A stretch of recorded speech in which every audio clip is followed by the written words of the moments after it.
Wabarakatuh. Ibu-ibu dan teman-teman, terima kasih kehadirannya. Hari ini jadwal kajian rutin Muslimah Masjid Mahkamah Agung. Hari ini temanya Ustazah akan memberikan Sirah Nabawi ya, Ustazah? Maulid. Oh iya, Maulid Nabi. Sirah Nabawi terkait dengan Maulid Nabi Muhammad SAW. Mempersingkat waktu, saya persilakan dengan hormat Ustazah untuk memberikan kajian. Terima kasih. Ya, dibuka dengan bacaan basmalah. Iya, Ustazah dulu, Ustazah. Terima kasih MC cabutan. A'udzubillahi minasyaitonirrajim. Bismillahirrahmanirrahim. Assalamualaikum warahmatullahi wabarakatuh. Alhamdulillahirabbil alamin, hamdan yuwafi ni'amahu wa yukafi'u mazidah. Ya Rabbana lakal hamdu kama yanbaghi li jalali wajhika wa 'azimi sultanik. Allahumma la ilma lana illa ma 'allamtana innaka antal alimul hakim. Allahumma 'allimna ma yanfa'una wanfa'na bima 'allamtana wa zidna ilma. Allahumma hdina wahdi bina waj'alna sababan wa sabilan liman ihtada. Allahumma ati anfusana taqwaha wa zakkiha wa anta khairu man zakkaha. Anta waliyuha wa maulaha ya arhamar rahimin. Allahumma arinal haqqa haqqa warzuqna ittiba'ah wa arinal batila batila warzuqna ijtinabah. Wa sallallahu ala sayyidina Muhammadin wa ala alihi wa sahbihi ajma'in. Amin amin ya rabbal alamin. Amma ba'du. Apa kabar ibu-ibu semuanya? Alhamdulillah. Sehat? Dari bilang sehatnya kayak kurang sehat ya. Harusnya kalau sehat itu lebih segar, lebih kenceng gitu caranya. Insya Allah kita tajdid niat kita perbaharui niat kita di sini dalam rangka menambah ya keimanan kita insya Allah, dan juga majelis yang diridhoi oleh Allah Subhanahu Wa Taala insya Allah. Di mana majelis ini ya ibu-ibu sekalian, kata Nabi itu idza marartum bi riyadil jannah farta'u. Jika kamu melewati suatu taman dari taman-taman surga, maka ikutlah kamu bergabung di dalamnya. Wa ma riyadul jannah ya Rasulullah, apakah itu taman-taman surga? Ya, Nabi menjawab hilakud dzikr. Hilak itu jamak dari halaqah atau lingkaran. Ya, meskipun nggak lingkaran-lingkaran banget atau agak kesini biar jadi lingkaran, itu taman dari taman-taman surga. Kemudian kalau kita sudah datang di majelis, meskipun kita ngantuk, terus lapar, senderan, selonjoran gitu ya, tapi dikatakan pada majelis yang disebut-sebut nama Allah itu kumu maghfuran lakum. Ketika sudah selesai maka akan dikatakan bangunlah kamu dan kamu sudah diampuni. Kumu maghfuran lakum, bangunlah kamu begitu sudah selesai itu dan kamu sudah diampuni. Jadi betapa hebatnya ya, enaknya kita itu duduk di majelis zikir ya. Allahumma sholli wa sallim wa barik ala sayyidina Muhammad. Insyaallah kita akan membahas tentang Maulidin Nabi Muhammad sallallahu alaihi wasallam. Nabi Muhammad itu adalah Sayyidur Rusul ya, pemimpinnya para rasul. Dan kalau kita ingat kemarin waktu kita bahas tentang rihlah ila daril akhirah, kita pernah membahas tentang syafaatul udmah. Masih ingat? Masih ingat? Oh, Masya Allah. Dikit-dikit ya. Banyak-banyak lupa. Tentang syafaatul udmah yang dimiliki oleh Nabi Muhammad Sallallahu Alaihi Wasallam. Ya, saya sebenarnya ingin bahas satu hadis aja yang diriwayatkan oleh Imam At-Tirmidzi dan Ahmad, dan menurut Imam Al-Albani itu sahih. Dari Anas bin Malik. Anas bin Malik berkata kepada Nabi Muhammad SAW, ya Rasulullah, ya as'aluka syafa'atuka yaumal qiyamah. Aku minta dikasih syafaat dong nanti di hari kiamat. Enak ya kalau di zamannya Nabi kita bisa langsung minta gitu. Kalau kita jumpa sama Nabi kayaknya pengen minta itu juga ya Bu. Ya Rasulullah, jangan lupa kasih syafaat nanti di hari kiamat gitu. Kemudian kata Nabi apa? Ana fa'ilun. Ya, insyaallah nanti aku kasih syafaatnya. Tapi Bu, yang namanya syafaat itu bermacam-macam. Ya, syafaat itu bermacam-macam. dan bertingkat-tingkat. Ya. Bahkan dalam sebuah hadis qudsi dikatakan para nabi telah memberikan syafaat, para malaikat telah memberikan syafaat. Apakah aku Ar-Rahman Ar-Rahim tidak memberikan syafaat? Jadi Allah berkata, ini nabi udah pada ngasih syafaat nih, ini para malaikat udah pada ngasih syafaat nih. Apakah aku yang maha pengasih nggak akan ngasih syafaat? Maka dikeluarkanlah dari neraka itu orang yang di dalam hatinya ada satu keping dinar, sebesar satu keping dinar kalimat la ilaha illallah. Kemudian sesudah itu dikeluarkan dari hatinya setengah, ya, yang punya kalimat la ilaha illallah sebesar apa? Setengah keping dinar. Jadi kalimat la ilaha illallah itu luar biasa ibu-ibu sekalian. Jadi nggak mungkin juga kita dapat syafaatnya Rasulullah kalau nggak punya la ilaha illallah. Ibu-ibu sekalian, saya mungkin pernah menyampaikan ya di sini kalau nggak salah. Ketika Usamah bin Zaid itu perang duel sama satu orang, kemudian ketika si musuhnya itu udah mau kalah gitu ya, tahu-tahu si musuh itu bilang apa? La ilaha illallah. Percaya nggak kalau dia bakal masuk Islam? Hah? Ini perang duel, ya kan, berdua sama Usamah bin Zaid. Dia dari tadi nggak masuk Islam, begitu kalah gitu kan, udah tinggal di cep gitu aja, itu dia bilang la ilaha illallah katanya. Lu ngeles aja lu. Kalau memang lu mau masuk Islam, kenapa nggak dari tadi ngucap la ilaha illallah gitu kan? Terus akhirnya benar-benar dibunuh sama Usamah bin Zaid, baru lapor ke Nabi. Ya Rasulullah, tadi kejadiannya begini. Terus dia bilang la ilaha illallah. Kan dia kan ngeles aja itu. Jadi aku habisi gitu. Terus kata Rasulullah apa? Asyakok takolbah. Sambil wajah Nabi itu marah. Emang kamu belah dadanya? Emang kamu tahu di dalamnya itu tidak ada kalimat la ilaha illallah? Kok kamu bisa menghukumi seseorang yang mengucap la ilaha illallah dia nggak punya la ilaha illallah di hatinya? Terus kata Nabi apa? Man anta bila ilaha illallah yaumal qiyamah. Siapa kamu dibanding kalimat la ilaha illallah di hari kiamat? Ente itu siapa? Kita itu nggak ada siapa-siapa. Kita tuh bukan siapa-siapa dibanding kalimat la ilaha illallah. Kalimat la ilaha illallah itu yang paling agung nanti di hari kiamat, Bu. Ketika nanti ditimbang, paling berat itu adalah kalimat la ilaha illallah. Meskipun seseorang, kita udah bahas juga di Rihlah ila yaumil akhirah, pada saat di mizan, di timbangan, itu ada seseorang yang melakukan berbagai macam dosa dengan setumpuk dosa yang luar biasa, isinya dosa, tinggal satu aja kebaikan. Dan itu satu kartu, bukan setumpuk buku, satu kartu kecil kan. Isinya apa? Isinya la ilaha illallah. Pada saat ditimbang ternyata lebih berat kalimat la ilaha illallah daripada setumpuk dosa. Jadi dikatakan man anta bila ilaha illallah yaumal qiyamah. Ini Bu sebenarnya juga, maaf ya geser sedikit, adalah sebuah prinsip bagi kita. Apabila kita menghukumi seseorang itu harus dengan zahirnya, bukan dengan batinnya. Apabila seseorang mengucapkan la ilaha illallah, maka ya sudah, dia muslim. Jangan kita, jangan-jangan begini, jangan. Mohon maaf, saya juga pernah ketemu sama orang-orang yang takfiri. Pernah dengar gak takfiri?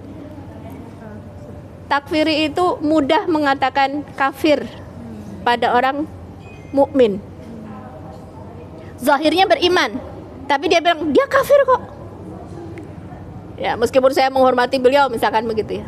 Tapi di titik ini adalah titik prinsip bagi saya gak bisa lagi bareng sama ini orang. Kenapa? Karena gak boleh kita menghukumi seseorang kafir apabila tidak benar-benar bertentangan dengan kalimat la ilaha illallah. Hati-hati, kenapa? Karena saking agungnya kalimat la ilaha illallah.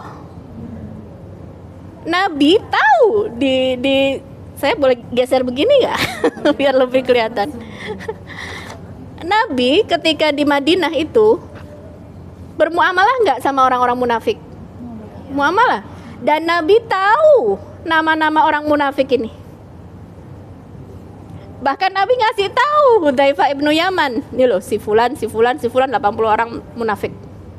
Tapi Hudzaifah nggak boleh ngomong. Tapi Nabi tetap bermuamalah dengan mereka yang menyembunyikan kekufurannya dengan apa? Dengan Islam, dengan zahirnya. Karena dia ngaku Islam ya sudah. Jadi ini adalah pemahaman yang prinsip ya. Jadi kita tidak boleh mudah mengatakan seseorang itu kafir dari saking agungnya kalimat la ilaha illallah. Ini pemahaman yang penting. Nah, bahkan dalam sebuah hadis dikatakan, ya, ketika Nabi ditanya, "Ya Rasulullah, man as'adun nasi bi syafa'atika yaumal qiyamah?" Ya Rasulullah, siapakah yang paling berbahagia mendapatkan syafaatmu di hari kiamat nanti? Jawabannya apa ternyata? Apakah yang paling banyak sholawatnya? Apakah paling banyak ziarah nabinya? Atau apa? Ternyata kata Nabi apa? Orang yang paling ikhlas mengucapkan la ilaha illallah. Jadi yang paling berbahagia nanti mendapatkan syafaatnya Nabi adalah yang paling ikhlas ketika dia mengucapkan la ilaha illallah. Balik lagi. Jadi tadi ketika kita mendengar ya Anas bin Malik berkata, "Ya Rasulullah, berikan syafaatmu nanti di hari kiamat." Nabi bilang, "Ya, nanti aku kasih insyaallah," gitu. Ya, kita pelajari bahwasanya yang namanya syafaat itu bermacam-macam. Para nabi bisa ngasih syafaat, teman kepada temannya bisa ngasih syafaat. Bedanya, kalau teman ini harus masuk surga dulu, baru dicari, nggak ada toh. Yang satu kantor sama kita kok, ikut sholat sama kita kok, tapi kok belum masuk surga. Jangan-jangan di neraka, bener di neraka. Maka kita minta kepada Allah untuk ngasih syafaat kepada teman kita itu. Ya. Jadi teman bisa ngasih syafaat kepada temannya. Jadi syafaat itu bermacam-macam. Tapi syafaatul udma, syafaat yang paling agung adalah syafaatnya Nabi Muhammad SAW yang perpindahan mulai dari padang mahsyar menuju yaumul hisab, hari penghitungan. Si Anas ini cerdas, pinter. Ketika dia minta dikasih syafaat kan kata Nabi, "Ya insyaallah aku kasih," gitu kan. Terus dia pinter, dia bilang begini, "Fa aina atlubuka yaumal qiyamah?" Kalau begitu aku nyari engkau di mana? Kan kita kan nggak tahu kan, mulai dari padang mahsyar, terus nanti yaumul mizan, apa di timbangan, apa di jembatan, di mana nih? Saya nyari engkau di mana ya Rasulullah? Pintar gak ini orang? Kita bakal nanya begitu juga nggak? Ini udah diwakili nih sama Anas nih. Fa aina atlubuka ya Rasulullah? Ya, maka Nabi akan menjawab. Ya, pada saat itu Nabi menjawab, "Utlubni awal ma tatlubni ala sirat." Ya. Kalau kamu mau nyari aku, carilah yang paling utama adalah ala sirat, di sirat. Sirat itu sebenarnya jalan. Sebagian ada yang membedakan antara sirat dengan kontoroh. Kontoroh itu jembatan. Tapi kita anggap sama saja antara sirat dengan jembatan. Intinya setiap orang, mau dia mukmin, mau dia kafir, mau dia soleh, mau ahli maksiat, semuanya lewat itu, lewat kontoroh atau lewat sirat. Tidak ada yang tidak lewat. Kalau orang soleh bisa jadi nggak pakai ditimbang, bisa jadi nggak pakai ditimbang, bisa jadi itu. Ngapain ditimbang, udah jelas amal solehnya lebih. Contohnya apa? Kayak orang yang mati syahid. Orang yang mati syahid itu diselamatkan dari hisab. Ngapain ditimbang? Ngapain dihitung lagi? Udah jelas VVIP. Dan ada orang-orang yang dimasukkan ke dalam surga lewat pintu sebelah kanan, mimbabil aiman. Mudah-mudahan kita ada di masuk. Jadi pintu khusus nih, mimbabil aiman. VVIP nih. Jadi mungkin ada yang nggak perlu ditimbang. Bu Emi sini.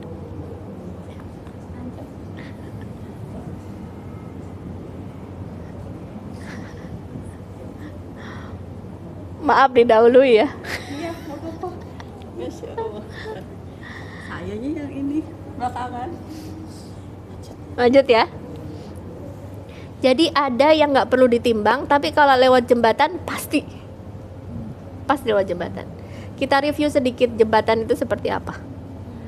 Jembatan itu sangat tipis gitu ya, kemudian menggelincirkan, sangat licin, kemudian gelap, tidak ada yang bercahaya, yang tidak ada yang bawa cahaya kecuali yang sudah dapat cahaya mulai dari di dunia.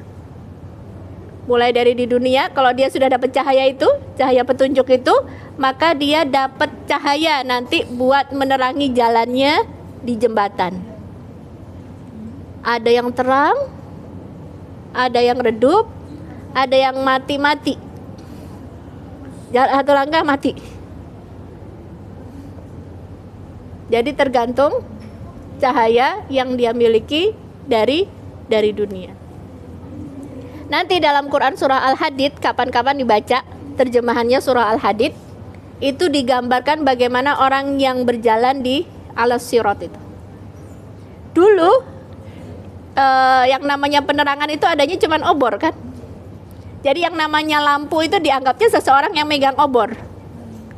Kalau orang punya obor, pegang obor di situ, kemudian di belakangnya nggak pegang obor tapi nggak ada apinya, dia boleh minta nggak? Ngurangin nggak ngurangin kan? Jadi dia punya cahaya, aku juga punya cahaya gitu. Maka orang di belakangnya yang nggak punya cahaya akan manggil, ungduruna naqtabis min nurikum. Tunggu sebentar dong, aku minta cahayanya sedikit. Karena oborku ini nggak ada cahayanya, mati. Aku minta sedikit. Gak bisa. Kalau kamu mau, baliklah ke dunia untuk ngambil cahaya. Nggak mungkin. Jadi itu di dalam Quran surah Al-Hadid itu digambarkan seperti itu. Tidak bisa punya cahaya kecuali yang sudah pegang cahaya mulai dari dunia. Yang uniknya adalah kata Imam Ibnu Qayyim, perjalanan orang di atas jembatan itu atau alas sirat itu adalah gambaran manusia di dunia, Bu. Jadi dalam hadis itu dikatakan apa? Ada orang yang melintasi jembatan itu secepat kilat. Ada yang seperti burung yang terbang atau angin yang berhembus. Ada juga seperti penunggang kuda yang cepat. Ada seperti orang yang berlari. Ada orang yang berjalan. Dan ada orang yang merangkak. Di riwayat yang satu lagi dikatakan apa? Ada yang terpleset, ya, namun dia selamat. Terpleset, jatuh, tapi akhirnya selamat. Dan ada yang terjungkal ke dalam neraka. Kira-kira mau milih yang mana? Hah? Secepat kilatnya. Tapi kita ternyata faktanya di dunia ini ada yang suka toleh-toleh kanan kiri, menikmati pemandangan neraka. Benar nggak? Ada yang toleh-toleh dulu, lihat-lihat dulu, nengok-nengok dulu, nyebur-nyebur dulu gitu. Tapi ada yang kepleset tapi selamat. Di situ di jembatan itu ada pengait-pengait. Pengaitnya ada yang seperti besi yang bengkok, yaitu pancingan, kayak pancingan seperti itu atau jangkar gitu ya. Kemudian ada yang seperti buah yang berduri. Ya, yang fungsinya untuk menyambar mereka. Kemudian di ini sirat, ini jembatan, di atas itu terdapat dua yang ditempel oleh Allah, dipasang oleh Allah, yaitu amanah war rahim, amanat dan rahim. Jadi amanat dan rahim itu mengawasi orang yang lewat ini. Menurut ibu-ibu sekalian, kenapa yang dipasang sama Allah itu adalah al-amanatu war rahim, amanah dan rahim. Rahim itu penyayang. Rahim itu silaturahim, silat ar-rahim. Apa Bu? Jawab aja, salah nggak dihukum. Hah? Hah? Karena Mungkin yang diselamatkan itu orang yang amanah dan karena yang diselamatkan adalah mana? Masya Allah, bisa jadi seperti itu. Ada lagi jawaban yang berbeda? Sebelah sini belum bersuara nih, bersuara dong.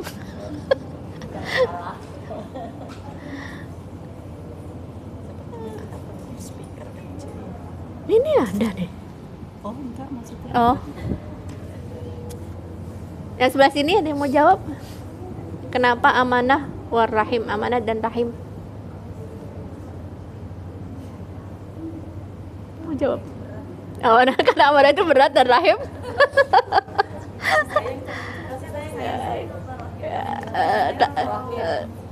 Tali silaturahim maksudnya.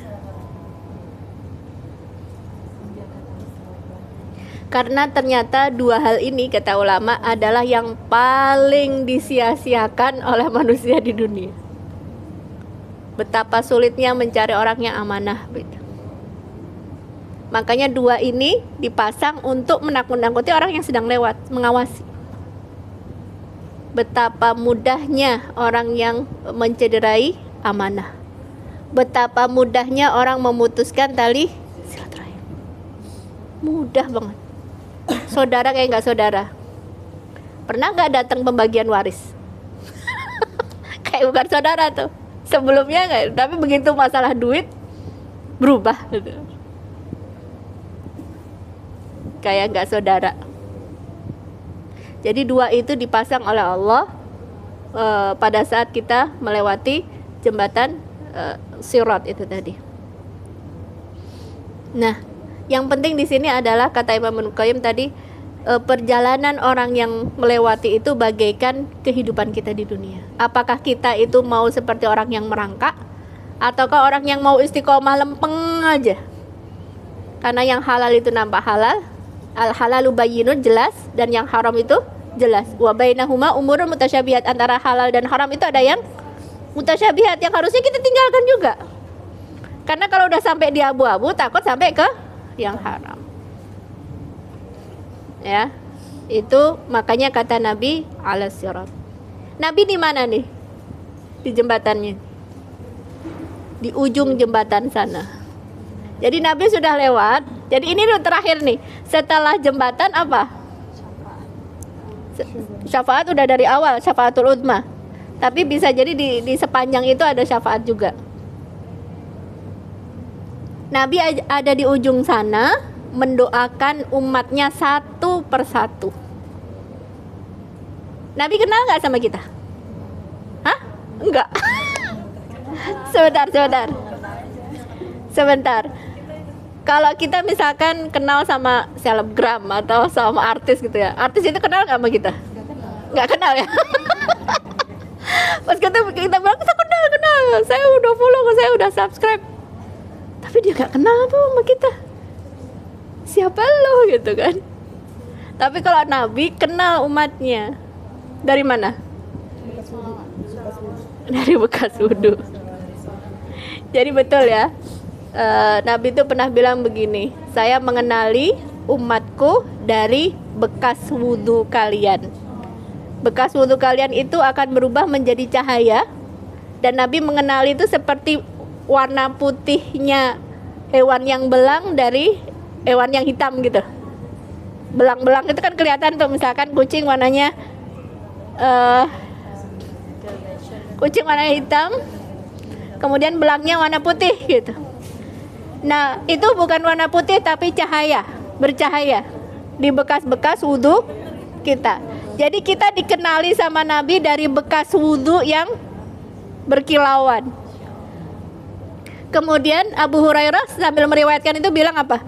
Dan aku senang untuk memanjangkan cahayaku. Maka ketika dia berwudu misalkan sampai ke siku dipanjangin sedikit, tanpa berlebih-lebihan, tapi dipanjangkan.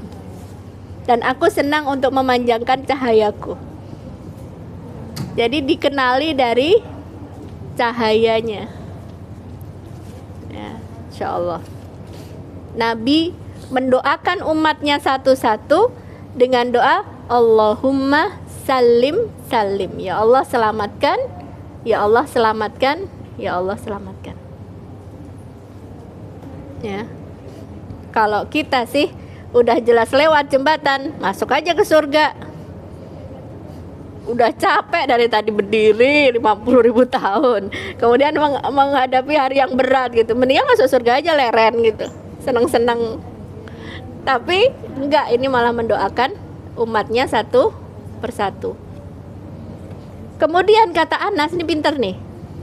Fa in lam ajid fa in lam alqaka ala sirat. Kalau seandainya saya nggak jumpa engkau di jembatan, gimana ya Rasulullah? Kemudian jawab sama Nabi apa? Qala fatlubni indal mizan. Maka carilah aku di timbangan. Timbangan dulu. Carilah aku di timbangan. Timbangan itu setelah siratan mustaqim. Sebelum. Oh, sebelumnya. Terakhir itu sirat. Habis sirat ada fenomena namanya penyembelihan maut. Ketika penghuni surga sudah dapat nama-namanya, penghuni neraka udah dapat nama-namanya, udah siap ini semuanya, baru ada penjelasan dari Allah, ya. Dipanggillah yang namanya kematian seperti seekor kambing gibas. Ya, kemudian ditanya, wahai penghuni surga, apakah kalian tahu, kalian kenal nggak ini apa? Kami kenal ya Allah, itu adalah kematian. Nah, kalau kita sekarang belum kenal karena belum pernah jumpa kan? Kemudian penghuni neraka juga ditanya, kalian kenal nggak ini apa? Kami kenal ya Allah, ini adalah kematian. Fa umira bidzabhi, kemudian diperintahkan untuk disembelih.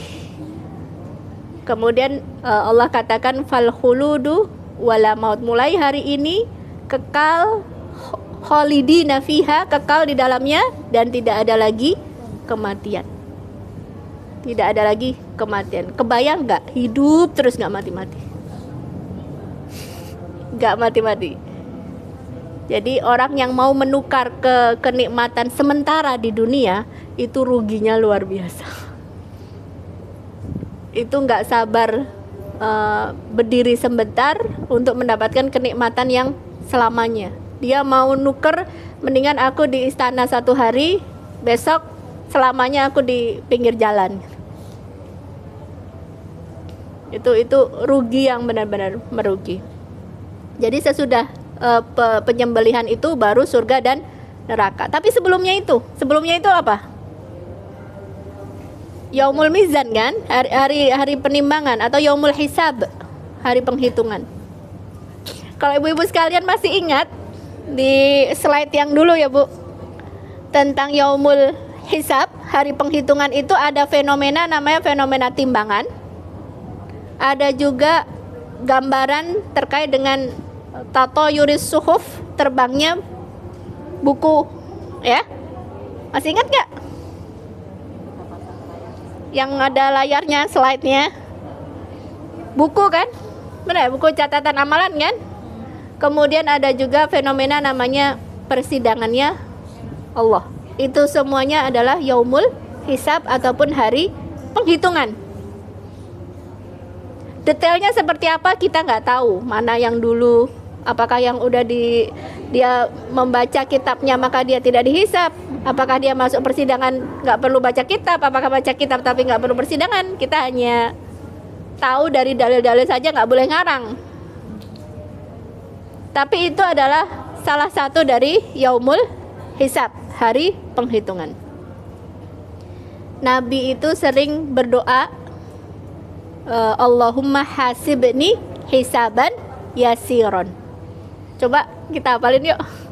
Allahumma hasibni hisaban yasiron. Allahumma hasibni hisaban yasiron. Sekali lagi. Hasibni hisaban yasiron. Artinya apa? Ya Allah, hisablah aku dengan hisab yang mudah. Ini Nabi nih yang minta. Yang udah jelas nggak pakai dihitung. Gimana kita? Kemudian Aisyah bertanya, ya Rasulullah, apa yang disebut dengan hisabul yasir? Penghitungan yang mudah itu seperti apa? Kalau ada penghitungan yang mudah berarti ada penghitungan yang sulit dong. Ya. Kemudian kata Nabi, ya, wahai Aisyah, yang namanya hisab yang mudah adalah apabila Allah melihat kepada kitab catatan amalanmu, fatajawaz alaih, kemudian dimaafin, dicentang semuanya. Apabila Allah memeriksa buku catatan amalanmu, kemudian maafin, kayak ibu lagi ngoreksi itu loh Bu. Ibu lagi ngoreksi pelajarannya anak-anak gitu kan. Salah sih, ibu tahu itu salah gitu. Apa tulisannya nggak benar tapi ibu menghargai ya, wes. Oke. Maafin. Kemudian lanjutannya apa kata Nabi? Wahai Aisyah, manukisal hisabu udzib, karena wahai Aisyah, barang siapa yang sampai diperhitungkan sama Allah pasti dia kena. Ibu-ibu di sini lebih tahu. Masa ada orang yang nggak ada celahnya? Ada yang nggak ada celahnya? Nggak ada. Karena kalau sampai didetailkan itu pasti kena. Dan kalau kena harus mampir. Ya. Tapi karena Allah Maha Penyayang, jangankan yang kecil-kecil, yang gede pun dimaafin gitu sama Allah. Ya. Manukisal hisabut. Kalau seandainya sampai di auditnya sampai benar-benar yang ditanya itu bukan 50.000 kemana, tapi yang ditanya tuh 5 rupiah kemana. Kalau ditanya 50.000 it's okay, masih masuk akal. 50.000 ditanya 5.000 deh, tapi ini 5 rupiah ditanya. Ibu-ibu kalau belanja dikasih duit sama suaminya 100.000, ya kan, dipakai buat belanja 90.000, 10.000 buat jajan apa? Cireng.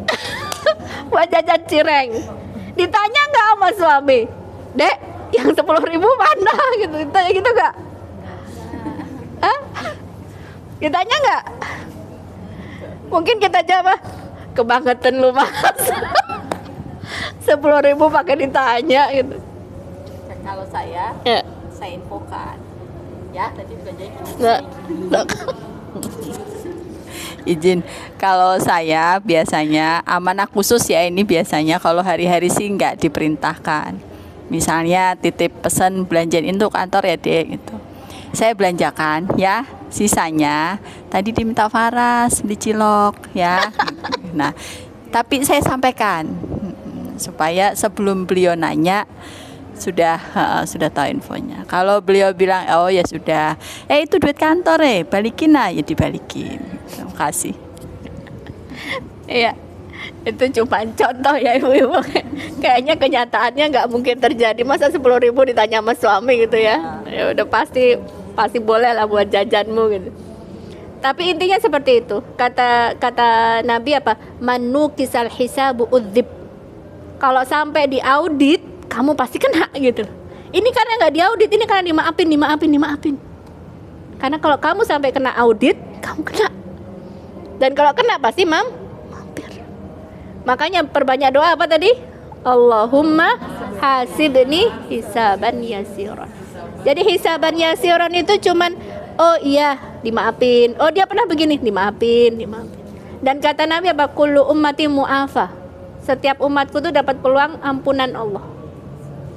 Illal mujahadin, kecuali orang-orang yang terang-terangan bermaksiat. Makanya ini hati-hati. Maksiat kalau tersembunyi, dia pertama dapat penutup dari Allah. Kemudian dia nggak nyontohin orang lain, dan dia nggak merasa takabur, dia nggak merasa sombong. Dia tahu dia salah, namun dia minta penutup dari Allah. Hari gini siapa yang bisa nggak diviralin aja udah gampang nggak bagi Allah untuk membongkar seseorang? Mudah, apalagi zaman sekarang gitu. Tapi kenapa nggak kebongkar? Karena ditutupi oleh Allah. Maka terimalah penutup dari Allah, maka syukurilah penutup dari Allah. Ya, maka sebagaimana Allah sudah baik, sudah menutupi kita, tutupilah saudaramu. Tutupilah saudaramu dalam hal yang benar gitu. Bukan dimintai di persidangan, kalau dimintai di persidangan beda lagi itu hukumnya. Ya. Kemudian yang keempat, sebagaimana kita berbuat dosa sembunyi-sembunyi, maka ikutilah dengan amal soleh pun sembunyi-sembuh. Ikuti perbuatan burukmu dengan perbuatan baik. Jadi di sini indal mizan akan hadir Nabi Muhammad SAW. Dan kalau kita jumpa sama Nabi, maka kita berharap mendapatkan syafaatnya nanti fil yaumil akhir. Ada satu riwayat hadis ya, bahwasanya setiap nabi itu kullun nabi lahu da'watun mustajabah. Setiap nabi itu memiliki satu doa yang kalau dipanjatkan langsung dijabah. Misalkan ya Allah, umat yang sebelah sono zalim, hancur misalnya. Ya Allah, ini begini, langsung. Tapi Nabi bilang apa? Satu peluang itu aku simpan untuk aku tukar menjadi syafaat untuk umatku nanti di hari kiamat. Kalau kita punya kartu itu tuh, kayaknya udah kita pakai mulai zaman kapan itu, waktu anak kita sakit langsung kita pakai gitu kan. Jadi yang kedua adalah indal mizan atau di timbangan. Qultu fa in lam alqaq, ya kata Anas bin Malik apa? Kalau seandainya di timbangan juga nggak ketemu engkau gimana ya Rasulullah? Ini orang pintar kan? Ya, fatlubni indal haud, maka carilah aku di telaga atau di danau. Haud itu sebenarnya danau, Ibu. Setiap nabi memiliki danau. Jadi nggak cuma nabi, hanya Nabi Muhammad SAW adalah memiliki danau yang paling luas, yang paling indah. Di atasnya terdapat gelas-gelas. Ya, silahkan ibu-ibu nanti mau mampir apa enggak? Pengen mampir enggak? Tapi kalau kita mampir dan kita minum, maka sesudah itu tidak akan terasa dahaga sesudah itu selamanya. Tapi hati-hati, ada orang-orang yang diusir dari telaga. Ada orang-orang yang diusir dari telaga. Ya, pergi sana. Kenapa? Karena dia melakukan bid'ah. Tidak mau itba Rasul, tidak mau ngikuti Nabi Muhammad SAW. Dia suka mengada-ngada hal yang baru. Naudzubillahi min dzalik. Jangan sampai seperti itu. Ya, jadi kita mengikuti Nabi dan mencintai Nabi Muhammad SAW. Karena intinya ibadah itu haram, nggak boleh ngarang sendiri.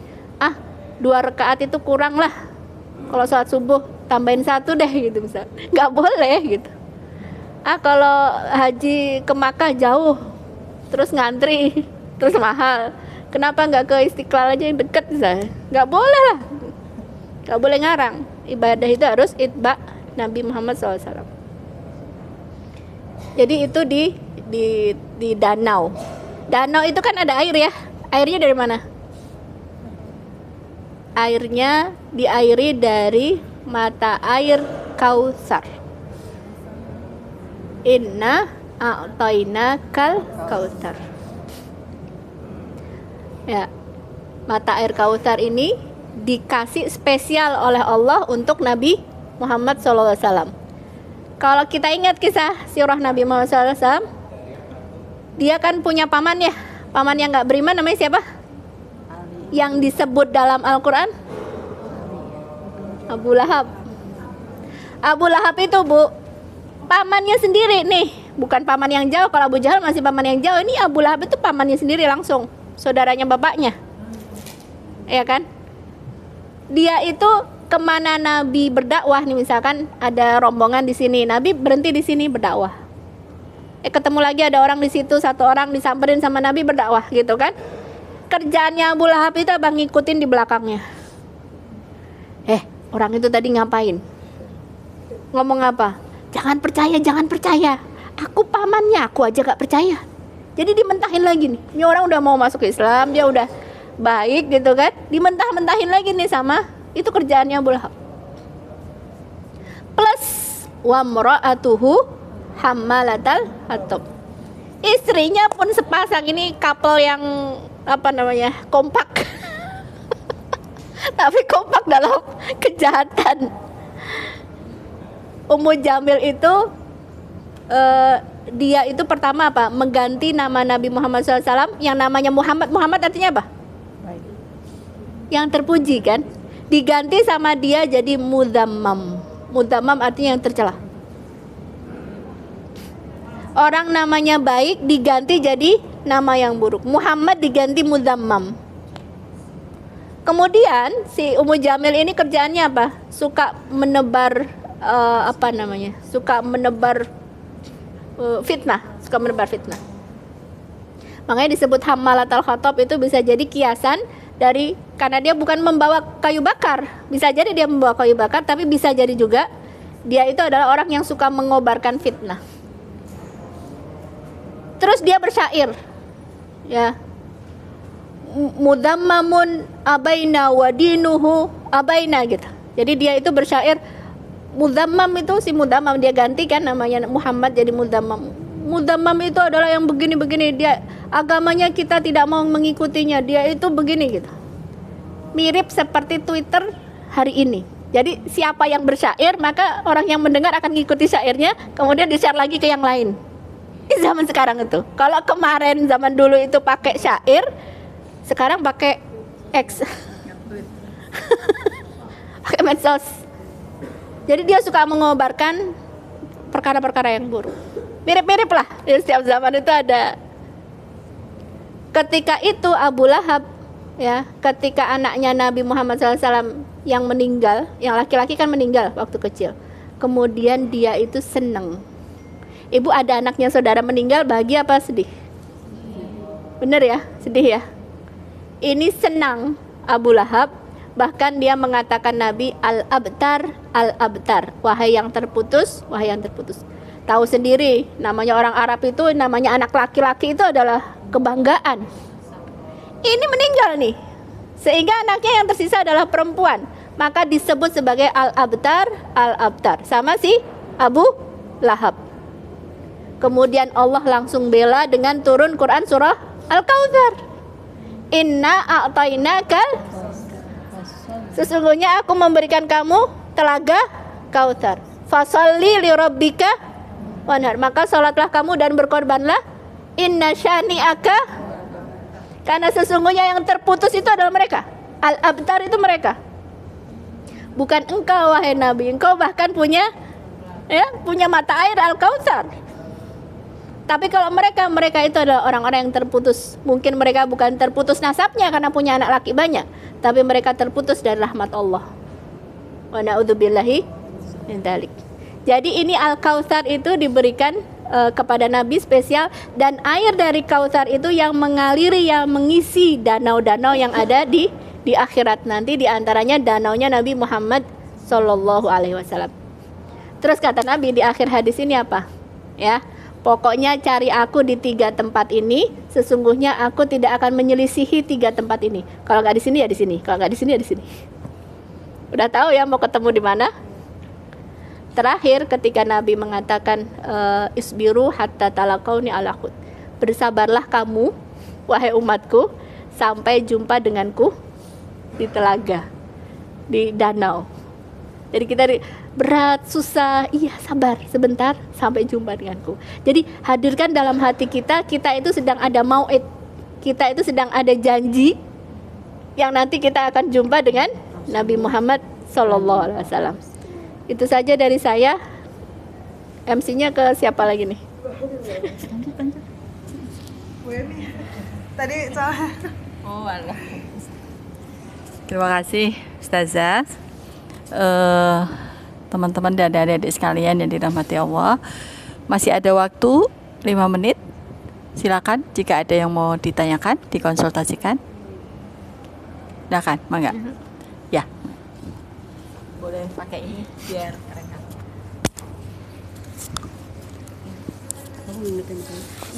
Biar masuk ke YouTube. Assalamualaikum warahmatullahi wabarakatuh. Waalaikumsalam warahmatullahi wabarakatuh.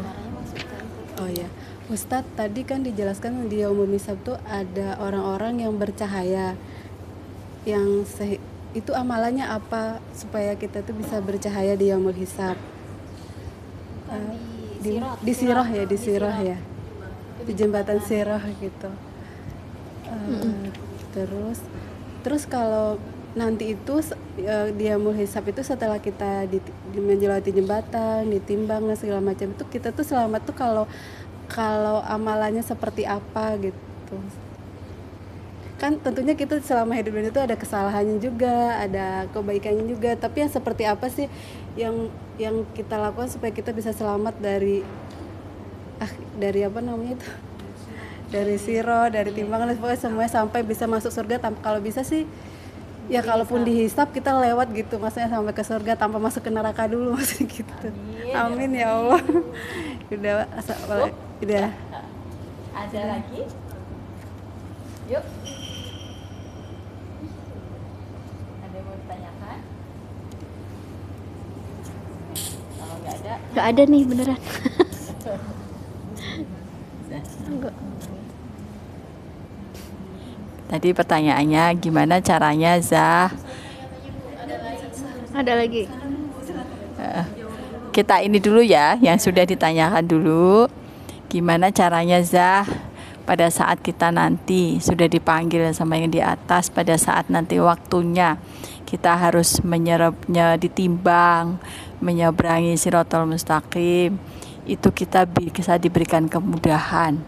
Apa saja yang harus kita amalkan? Monggo kami persilakan Ustazah untuk menjawabnya. Terima kasih. Susah pertanyaannya ya. Ya, Allah alam bisawab. Pertanyaan pertama itu orang-orang yang memiliki cahaya pada saat di sirat. Nanti buka surah Al-Hadid ayat 13. Yauma yaqulul munafiquna wal munafiqatu lilladzina amanu dhuruna naqtabis min nurikum qila irji'u wara'akum faltamisu nura. Ya. Surat berapa itu, surah Al-Hadid. Saya nggak hafal surah keberapa.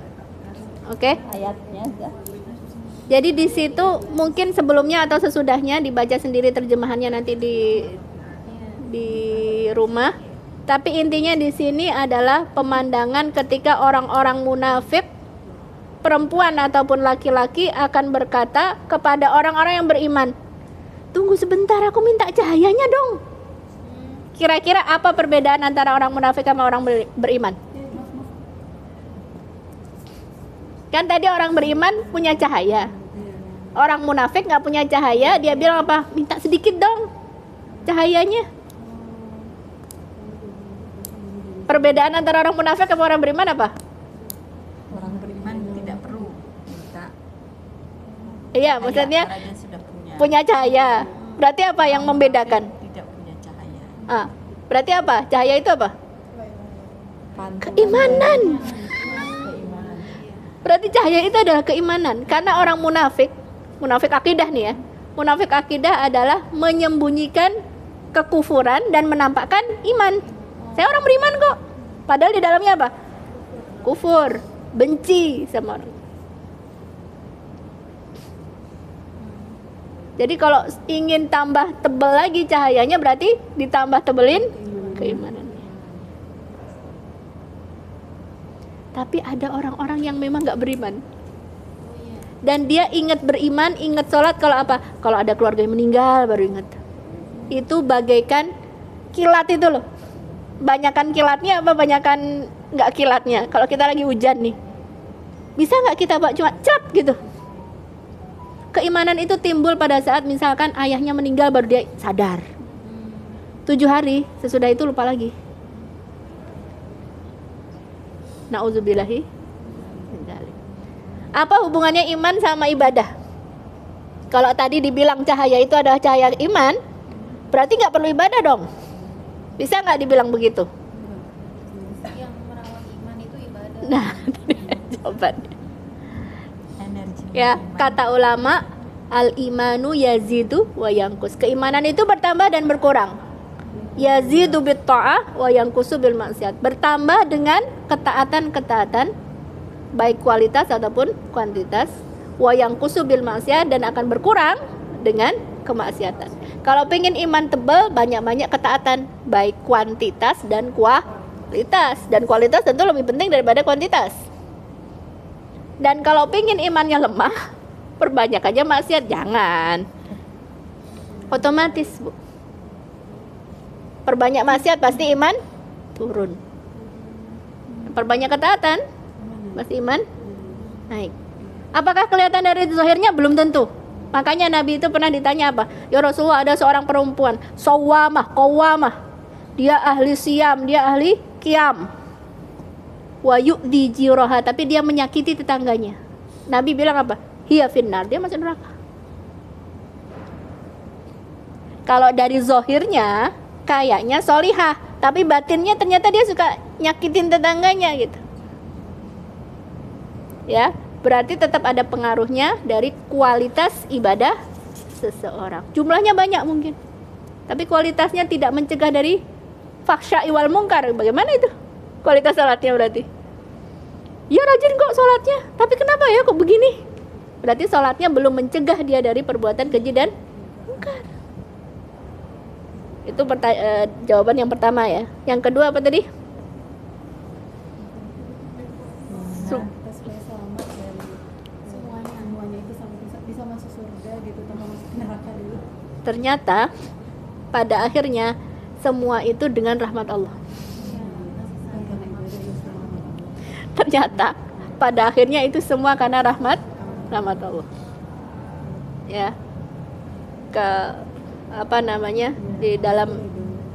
Di dalam riwayat itu dikatakan tidak ada satu orang pun yang masuk surga disebabkan karena ibadahnya. Wala anta ya Rasulullah, bagaimana dengan engkau? Wala ana, bahkan saya pun tidak bisa. Illa ayyataghammadani bi rahmati, kecuali kalau aku diliputi dengan rahmat Allah. Jadi yang memasukkan kita ke dalam surga adalah rahmat Allah. Ini ada poin yang penting di sini, Bu. Poin yang penting di sini adalah yang bikin kaki ibu-ibu sekalian ringan untuk ikut pengajian ini siapa? Bukan karena ibu baik, bukan. Bukan karena ibu imannya tebal, bukan. Tapi dengan rahmat Allah. Bahkan kita nggak bisa ruku satu ruku pun atau sujud dengan satu sujud pun kalau bukan dimudahkan oleh semua itu kembalinya ke Allah, Bu.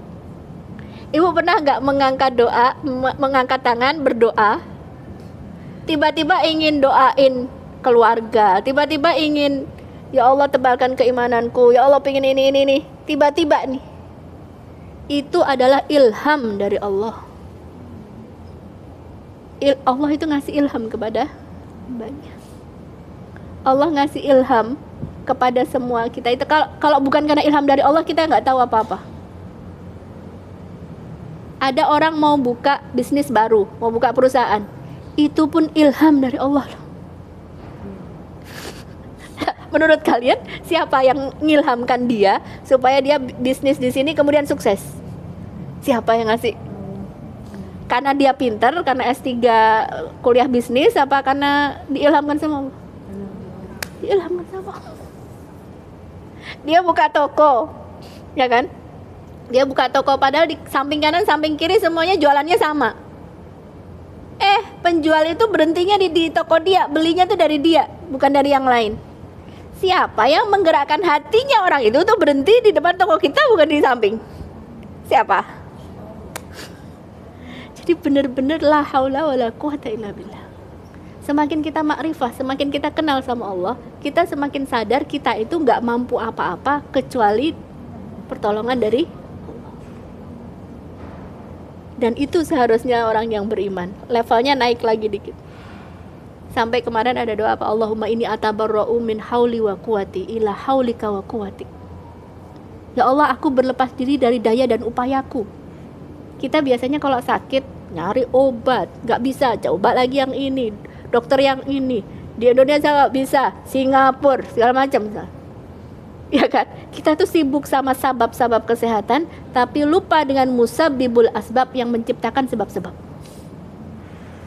Ini kelurahannya apa namanya ini? Gambir. Misalkan Allah menghendaki hujan di kelurahan Gambir. Misalkan kehendak Allah adalah hujan di kelurahan Gambir. Maka yang dilakukan oleh Allah adalah memerintahkan angin untuk bertiup, meniup awan hujan untuk di atas kelurahan Gambir, kemudian memerintahkan awan itu untuk turun. Jadi Allah apabila menghendaki sesuatu, Allah mudahkan sebab-sebabnya. Kita fokusnya sama sebab, obatnya, dokternya, rumah sakitnya, tapi melupakan al-musabbibul asbab, pencipta sebab-sebab itu. Ya. Maka Allahumma inni atabarra'u min hauli wa quwati ila haulika wa quwati. Ini doa ini buat umum loh. Enggak cuman hajat duniawi aja.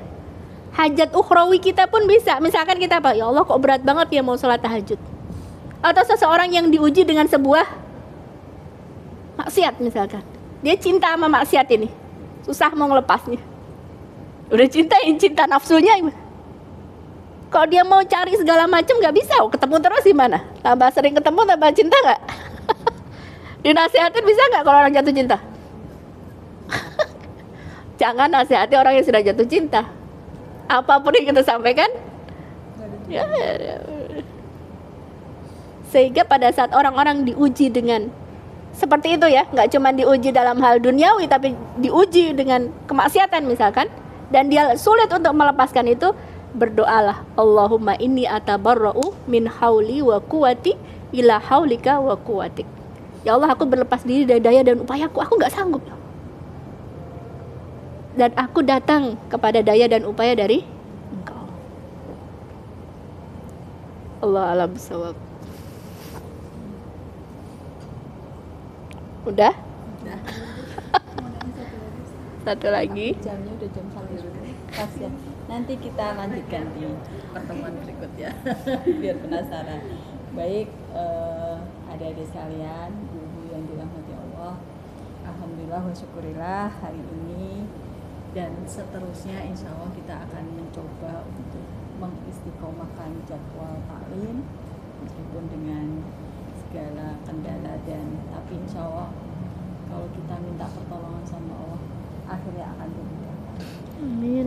Dan sebagai kesimpulan sedikit tadi yang disampaikan Ustazah, meskipun saya tidak lengkap mengikuti, mari kita doakan bersama-sama supaya kita termasuk orang-orang yang dimudahkan oleh Allah pada saatnya nanti di penghitungan maupun pada saat melewati siratal mustaqim, dan kita diberikan perlindungan dari hal-hal yang tidak baik untuk kita, dari hal-hal yang melemahkan iman kita, karena pastinya dalam kehidupan sehari-hari kita tidak bisa melepaskan diri dari hal-hal yang memang tidak kita inginkan, tapi Allah bisa menguji melalui orang-orang di sekitar kita, dari keluarga, dari lingkungan kantor.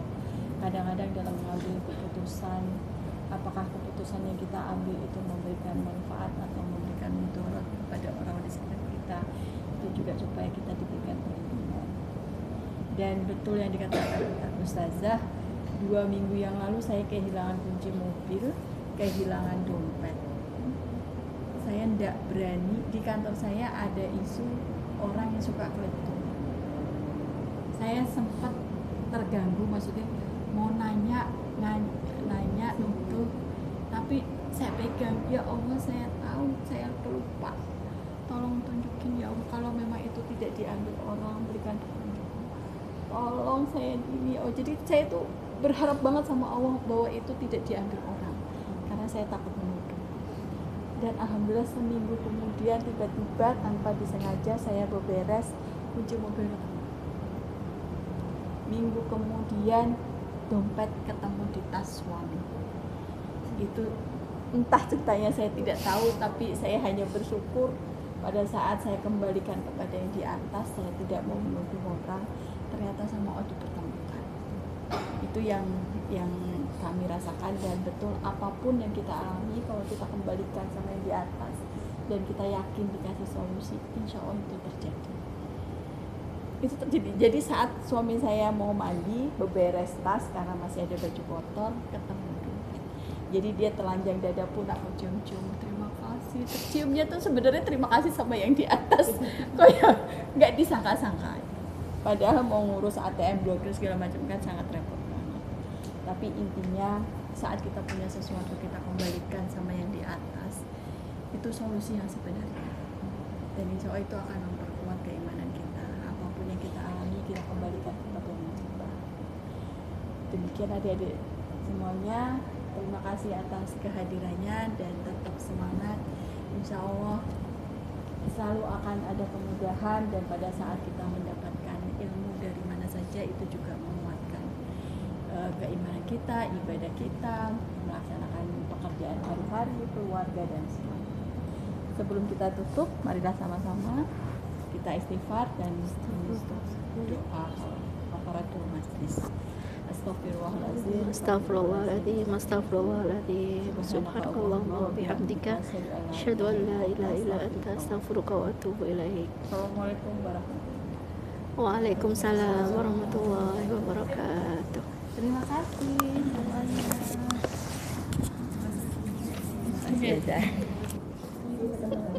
Insya Allah. Terima kasih Tika. Aku takut tuh kan, aku takut lupa jaga namanya. Makasih banyak. Sorry. Makasih ya. Luar biasa nih, mayoritas dari kepanitraan ya. Makasih deh.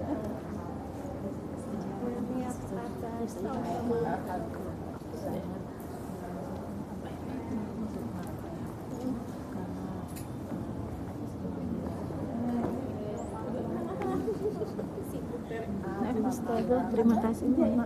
Sama-sama.